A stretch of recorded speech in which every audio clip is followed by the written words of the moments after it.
Você acredita em anjos? Não estou falando dos querubins fofinhos em cartões de Natal. Estou me referindo aos guerreiros celestiais, aos mensageiros divinos que influenciam o destino da humanidade. Hoje, vamos explorar os segredos de figuras angelicais tão poderosas que até mesmo a Bíblia se cala sobre elas.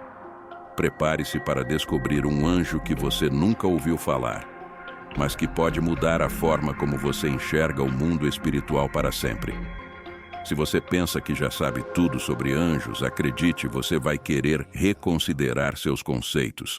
Fique conosco em Escrituras Iluminadas, porque o que você vai aprender hoje é tão surpreendente que não vai querer perder nem um segundo. Vamos lá!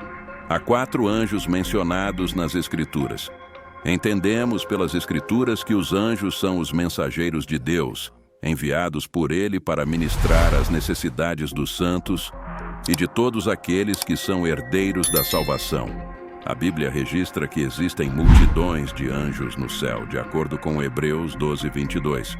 A companhia de anjos no céu é incontável.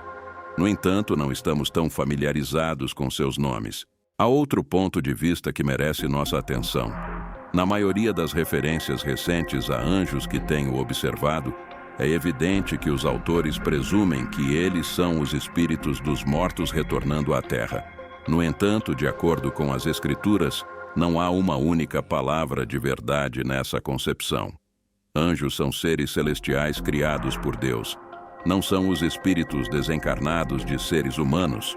O Salmo 8:5 nos lembra que fomos feitos um pouco abaixo dos anjos, indicando que nem mesmo estamos na mesma ordem de seres. Os anjos foram trazidos à existência antes mesmo da criação dos humanos.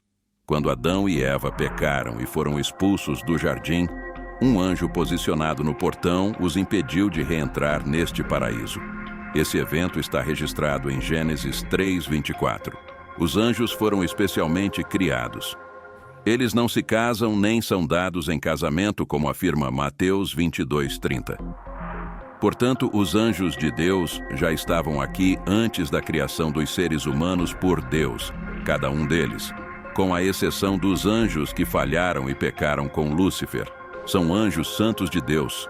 Eles amam seu Criador e obedecem a todos os seus mandamentos, como lemos em Salmos 103:20. Existem várias ordens na hierarquia angelical. Serafins e querubins são mencionados em Isaías 6:2 e Salmos 80:1. Os anjos estão aqui para ajudar pessoas de todas as idades e gêneros, homens e mulheres, meninos e meninas. A Bíblia é um livro que menciona anjos em diversas passagens, e nela encontramos apenas 4 anjos nomeados. Isso inclui tanto os anjos caídos quanto os anjos santos. Vamos realizar um breve estudo sobre cada um deles e as funções que desempenham de acordo com as tarefas divinamente designadas a eles. Vamos começar com Lúcifer, o anjo caído. Isaías 14:12 faz referência a Lúcifer como um dos anjos no céu antes de sua eventual queda, resultado de seu orgulho e conspiração contra o Altíssimo. Quando o diabo decidiu se exaltar, vemos em Isaías 14:12-14: Como caíste do céu, ó Lúcifer, filho da manhã! Como foste cortado por terra, tu que debilitavas as nações! Pois dizias no teu coração: subirei ao céu, acima das estrelas de Deus exaltarei o meu trono, e no monte da congregação me assentarei nas extremidades do norte. Subirei acima das mais altas nuvens, serei semelhante ao Altíssimo. Lúcifer era uma criatura bela no céu, conforme descrito na Bíblia. Um ser magnífico. O profeta Ezequiel o descreveu como o selo da perfeição, cheio de sabedoria e perfeito em beleza. Cada pedra preciosa era sua cobertura. Ele era o querubim ungido que cobre. Ele era perfeito em seus caminhos desde o dia em que foi criado. Lúcifer foi totalmente adornado pelo Criador para refletir sua glória. Agora vamos falar sobre Miguel, o arcanjo. Miguel é conhecido como o arcanjo de Deus, ou seja, o anjo-chefe. As Escrituras frequentemente se referem a ele como um príncipe-chefe dos céus. Miguel é um dos arcanjos no céu, associado à guerra espiritual. Você pode notar que na maioria das vezes em que ele é mencionado na Bíblia, há uma batalha espiritual em curso. Dificilmente Miguel será mencionado quando não houver uma guerra espiritual acontecendo. Ele é um guerreiro espiritual especialista em combate. O arcanjo Miguel terá um papel importante nos eventos do fim dos tempos, como esperado nos últimos dias, conforme Daniel 12:1. Naquele tempo, Miguel, o grande príncipe que defende os filhos do teu povo, se levantará. Note as palavras cuidadosamente escolhidas da Bíblia. Ele vigia sobre os filhos do seu povo. Ele não é apenas o anjo associado à guerra, mas também é um protetor. Além disso, ele pode ser o anjo mencionado em 1 Tessalonicenses 4,16, sobre o qual Paulo escreve: O próprio Senhor, com voz de arcanjo e ao som da trombeta de Deus, descerá dos céus, e os mortos em Cristo ressuscitarão primeiro. Em Apocalipse 12:7-9 também vemos referência a ele. Lemos como o arcanjo Miguel liderou a batalha contra o diabo e os anjos caídos, resultando em sua expulsão do céu. O orgulho levou Lúcifer a tentar lutar contra o Todo-Poderoso. Mas ao descobrir que seus planos foram desmascarados, ele se endureceu ainda mais por causa do orgulho e tentou iniciar uma guerra. No entanto, foi o próprio orgulho que patrocinou sua queda. O arcanjo Miguel e seus exércitos guerrearam contra Lúcifer até que não houvesse mais lugar para ele no céu. Apocalipse 12:7-8 relata os eventos da guerra no céu da seguinte maneira: Houve então uma guerra no céu. Miguel e seus anjos lutaram contra o dragão, e o dragão e seus anjos revidaram, mas não prevaleceram, e já não se achou lugar para eles no céu.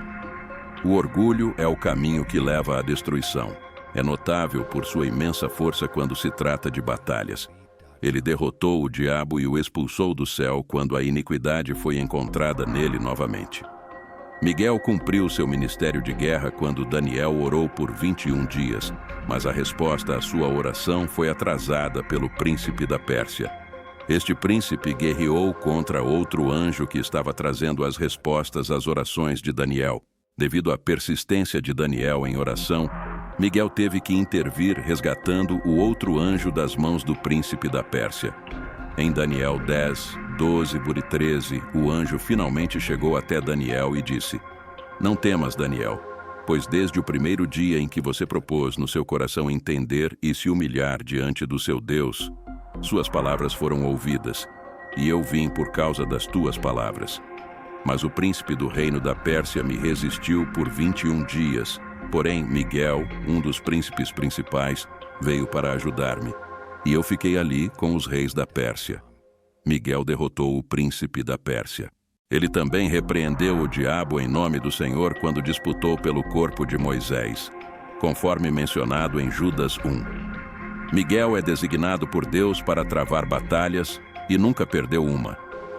O fato de Miguel ser um arcanjo prova que há ordens e hierarquias entre os anjos. Por exemplo, não foi apenas Miguel que lutou contra o diabo e seus anjos em Apocalipse 12:7-9, mas ele liderou outros anjos, mostrando que é o comandante em chefe deles.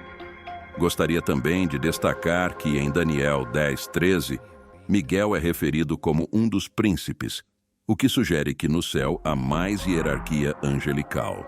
A Bíblia, no entanto, é silenciosa sobre isso. O anjo Gabriel, se você já ouviu a história do Natal, provavelmente reconhece Gabriel como o nome do anjo que trouxe a Maria a notícia de que ela ficaria grávida e daria à luz a Jesus. Gabriel é um dos apenas 2 anjos bons nomeados na Bíblia, sendo o outro Miguel, que acabamos de discutir. Gabriel é às vezes chamado de Arcanjo Gabriel, mas a Bíblia nunca lhe dá esse título.